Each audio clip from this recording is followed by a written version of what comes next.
Sono Davide Zanini, titolare della ditta Electric Technology Zanini, nata nel 2008. Dopo un'esperienza da dipendente presso varie ditte, ci occupiamo di impianti elettrici civili e industriali. Proprio qui, 2 anni e mezzo fa, abbiamo iniziato dei lavori sostanziali di rinnovamento, effettuando tutta una serie di interventi per riqualificare la zona. È stato rifatto l'impianto di rinnovamento con i nuovi quadri e la sala a pompe, nonché le 2 seggiovie nuove, con la manutenzione di quelle esistenti.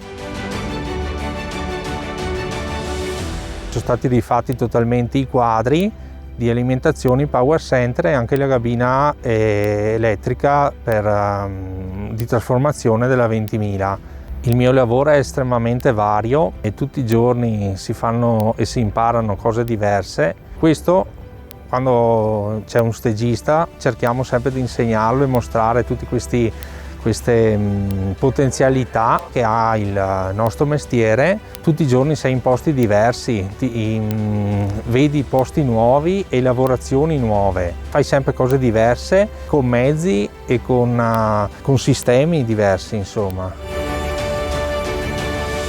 Le potenzialità dell'altopiano per le Olimpiadi sarebbero molte. Non per nulla ospitiamo le piste più lunghe d'Europa per lo sci di fondo.